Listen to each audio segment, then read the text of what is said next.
¡Qué onda, valedores! Hola, bienvenidos a su podcast, Los Historiadores. Bueno, hoy vamos a hablar de uno de las ideologías más oscuras y un tema, la verdad, muy interesante y destructiva también, del siglo XX, que es el fascismo. ¡Chan, chan, chan! Bueno, ya. Bueno, hablaremos de cómo surgió. Más o menos sabemos que surgió en Europa a principios del siglo XX, especialmente tras la Primera Guerra Mundial, y como reacción a la crisis económica y social, así como la desilusión con las democracias liberales, y su origen se suele asociar con Benito Mussolini. Pero a continuación hablaremos más adelante sobre él. Igual también tenemos qué convirtió en motor de una guerra mundial el fascismo. Pues tenemos que el fascismo, especialmente en sus expresiones en Italia y Alemania, se convirtió en un motor de la Segunda Guerra Mundial debido a su ideología expansionista y a su culto de fuerza militar. También tenemos uno de los temas más interesantes, que es cómo afectó a la población, a las personas. Pero si quieren saber, acompáñenos con este podcast. Bueno, hablaremos del nazismo de Adolf Hitler, y llegó al poder en un contexto de crisis económica, social, político, y Alemania tras la Segunda Guerra Mundial. Y la Gran Depresión se unió en el Partido Nacionalista Alemán de los Trabajadores en 1919, y lo convirtió en un movimiento de masas gracias a su carisma oratoria y un fuerte aparto pro. En 1933 fue nombrado canciller de Alemania por el presidente Paul Kohl, luego de que el partido nazi tuviera buenos resultados en las elecciones, pero sin mayoría absoluta. A partir de ahí comenzó a desmantelar la democracia desde adentro. Vemos que afecta mucho. Afectó bastante porque lo nombraron presidente, y de ahí todo se desató. Lo sabemos todo porque lo vimos todo en la Primera Guerra Mundial, y ahorita en la Segunda se desató muy feo. Muy horrible. Demasiado feo. Horrible. Bueno, también hablaremos de las diferencias del fascismo italiano y el fascismo como eje central. Tanto el nazismo como el fascismo italiano eran regímenes totalitarios y autoritarios, pero presentaban diferentes claves: racismo y antisemitismo. El nazismo se basaba en la ideología racial, que consideraba a los alemanes la raza aria como superiores. El antisemitismo fue central en su pensamiento y políticas, algo que era fundamental en el fascismo italiano original de Mussolini. Eugenia y exterminó Hitler, promovió políticas eugenicas, y más tarde el Holocausto, que buscaba el exterminio sistemático de los judíos, lo que ya sabemos de no. Y otros grupos considerados inferiores. Sabemos que los judíos eran los menos queridos en toda esta etapa y sufrieron demasiado tras muertes en los campos de concentración, nos hacían sufrir demasiado, entonces todo esto les perjudicaba más a ellos. Correcto. Y pues todavía buscaban a los judíos para llevarlos y los hacer mentir con que iban a trabajar, y a todo lo contrario. No. De hecho, #, judíos no queridos.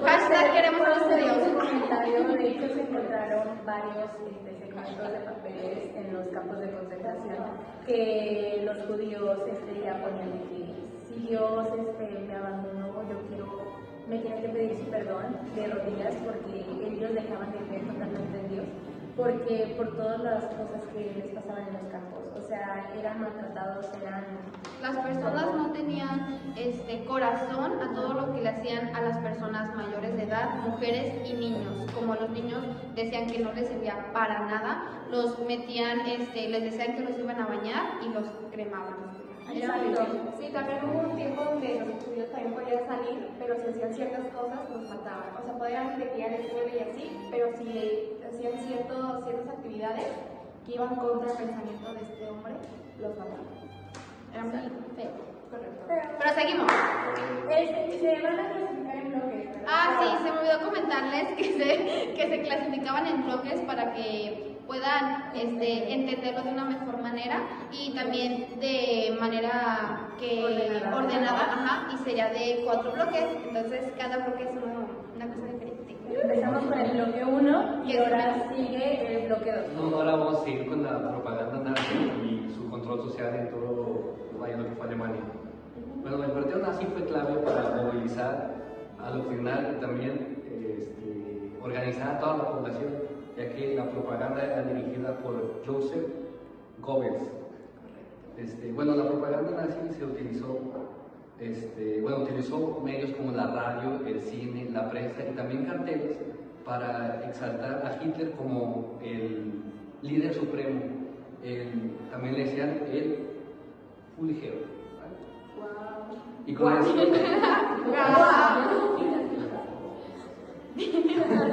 y con esto difundir el antisemitismo y el nacionalismo. También con esto buscaban que los jóvenes ya tuvieran la idea de que Hitler era el líder máximo, a lo que le llamaban juventudes hitlerianas. Los buscaban meterles los ideales desde temprana edad para que ya no tuvieran algún problema mientras iban creciendo.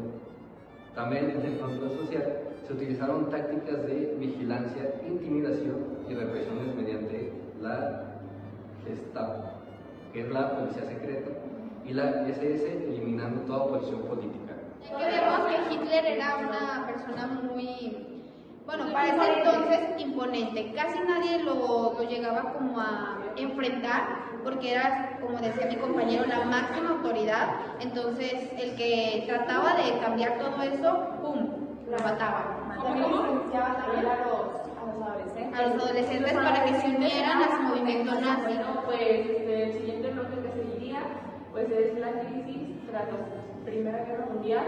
Y pues bueno, como consecuencia directa de la guerra, los imperios alemán, austrohúngaro, ruso y otomano dejaron de existir. El Tratado de Saint-Germain, en la Haya del 10 de septiembre de 1919, estableció la República de Austria, formada por la mayoría de las regiones de habla alemana, quitadas del estado de los Habsburgo. Y pues bueno, también está de la Italia con Benito Mussolini. Y pues bueno, en 1920 D'Annunzio, junto con el sindicalista Alceste de Ambris, escribió una constitución llamada la Carta de Carnado o instauró en Fauni un régimen particular en el que se atribuyó a los poderes especiales e ignorando la democracia. Creó un grupo de militares de camisa negra que se encargaba de reprimir y torturar a cualquier persona que criticara o se opusiera al régimen. O sea, de que pues, si yo decía que no estoy de acuerdo, pues llegaba un señor con un militar y me mataba, me lo tronaba, ¡tra, tra, tra, tra! Y pues ya, sí, porque pues yo no sería como que el régimen que ellos querían llevar, ¿no? Y pues bueno, en paralelo, otro militar italiano, que es a donde entramos con Benito Mussolini, estaba adquiriendo cada vez más poder. Mussolini aprovechó la situación de desconteo social por la crisis económica y los pocos beneficios que Italia había obtenido tras la guerra.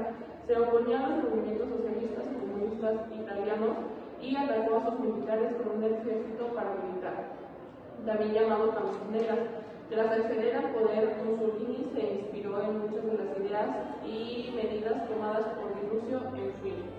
O sea que como tal, no sé, Mussolini como que quiso seguir los pasos del señor no, de la ciudad que estableció la Sí, vemos que ellos tenían un gran régimen y la verdad estaba también muy fuerte, tanto que Mussolini era el que también ¿cómo se llama? Enfrentaba a su propio como grupo militar, se puede decir. Entonces eso ya como que uno dice, o sea, ¿cómo se sale de control todo? Yo digo que jugaron a ser Dios. Sí, o sea, se querían sentir la máxima. En Italia, entonces, muy mal. Pues bueno, también tenemos los rasgos clave del nacionalismo extremo, el culto al líder y el odio al comunismo. Y esto quiere decir que el nacionalismo extremo ocurre cuando los ciudadanos de una nación tienen un fuerte sentimiento de pertenencia que deriva de un sentimiento de la superioridad respecto a los ciudadanos de otras naciones.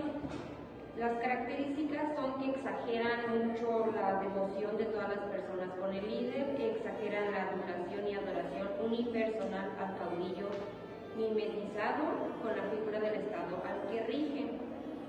El segundo punto que les podemos decir es el cómo se extendió la ideología por Europa, que sería el gobierno del Partido Comunista, que ha sido criado como autoritario o totalitario por reprimir o asesinar a residentes y a los políticos de clases sociales llamados enemigos del pueblo, persecución religiosa, la limpieza étnica, la colectivización forzada y el uso de trabajos forzados en campos de concentración. Algunos de sus factores claves, pues la expansión europea es la exploración marítima, el comercio, la conquista colonial, difusión de ideas. El impacto de la expansión europea son los cambios políticos, los cambios sociales, los cambios económicos, los culturales. Y pues unos ejemplos podrían ser la expansión de América, de África y de Asia, que pues esos tres fueron unos de muy buen ejemplo porque tuvieron alto impacto en la cultura europea a través de la expansión colonial. También en el siglo XV y XVI fue lo de la expansión de España y Portugal, que fue como que el inicio para marcar la expansión europea en América. Y África explotando como que los recursos naturales y sometiendo a la población de lo local. La compañía británica de las Indias Orientales llevaba expansiones de la influencia europea a otros continentes. Pues en sí, pues nada más llevaban influencias de lado a lado, hubo mucho conflicto con los pueblos, con las personas sociales, con la comunidad, todo, que llevaba pues, a los estados a llevar a grandes expansiones, tener gran influencia, gran impacto. Pues yo les voy a hablar sobre el fin del fascismo clásico y pues su impacto, su impacto en el siglo XX. Que pues el fascismo clásico pues era una ideología que surgió en Europa en la primera mitad del siglo XX, que prometía restaurar la grandeza de las naciones y proporcionar estabilidad y seguridad a sus ciudadanos. Sin embargo, su legado es de destrucción, sufrimiento y autoritarismo. Pues en este bloque, que es el bloque 4, y con esto finalizamos, vamos a explorar cómo llegó a su fin y qué consecuencias tuvo para el mundo mayor. En 1945, las potencias del eje, lideradas por Alemania e Italia, estaban al borde del colapso. La Unión Soviética había lanzado una ofensiva masiva en el frente oriental, mientras que los aliados occidentales avanzaban en el frente occidental el 30 de abril de 1945. Adolfo Hitler se suicidó en Berlín y el 8 de mayo de 1945 Alemania se rindió incondicionalmente. En Italia, después fue la muerte de Mussolini, que fue un impacto porque en Italia Benito Mussolini intentaba escapar disfrazado de soldado alemán, pero fue capturado por partisanos italianos el 27 de abril de 1945. Al día siguiente fue ejecutado en Masegra, Italia. La noticia de su muerte se difundió rápidamente y el régimen fascista en Italia pues, se derrumbó completamente. Y pues después también tuvimos la caída de los regímenes totalitarios, como pues con la derrota de Alemania en Italia, los regímenes totalitarios en Europa comenzaron a caer. Los aliados occidentales y la Unión Soviética se unieron para establecer un nuevo orden mundial y las Naciones Unidas fueron creadas en 1945 para promover la cooperación internacional y prevenir conflictos. Pues el fin del fascismo tuvo consecuencias profundas para el mundo. La Segunda Guerra Mundial, pues obviamente pues esto ya sabemos que causó millones de muertes y heridos y pues una destrucción horrible. Como vieron ahorita, pues es importante tener en cuenta este tema, ya que es muy importante porque se vivieron muchos acontecimientos que a la vez son algunos buenos, algunos malos, pero más malos. Y es importante recordar el fascismo porque nos hace recordar los horrores del fascismo de la Segunda Guerra y la Segunda Guerra Mundial, y nos ayuda a entender la importancia de proteger los derechos humanos y las libertades individuales y aprender los errores que pasaron. Por eso es importante ahorita enseñarles a las nuevas generaciones y hablarles del tema para que protejan los derechos humanos y esto nos haga no volver a caer en algo parecido o similar. Correcto, exacto, claro. Para reconocer algunas señales del autoritarismo es importante la concentración del poder la supresión de la libertad de expresión, la represión de la oposición y la manipulación de la información. Y pues siento yo que debemos hacer conciencia y pues sí es importante que sepamos un poquito este tema para luego, pues sí, nuestras generaciones se lo No sé si antes. Y la verdad no sé si ahorita, en la actualidad todavía exista problema. Tal problema, pero si es así, no al fascismo. No al fascismo. Y bueno, es un tema interesante Que abarcamos hoy. Pues espero que les haya quedado claro y les haya gustado y que sea un tema pues de interés. Es muy interesante el tema. Lo dimos Bueno, sobre para nosotros. Ajá. Dimos el tema muy breve, pero es muy Pero si se interesante. quieren como más interesar de este tema, pueden seguirnos aquí abajito. Suscríbanse por favor y aquí les dejamos de sugerencia un video de la vida de Benito Mussolini y pueden ver más sobre él y aquí arribita y síganos en nuestras redes sociales que están aquí, nuestro TikTok y también tenemos, ya saben, el podcast en Spotify, pueden escucharlo. Premium, porque si no, no descarga. Perdón, mi cuenta de Insta, la nueva Sofía-Cádiz. Síganla por favor. Si tienen más dudas, comenten en los comentarios. Gracias.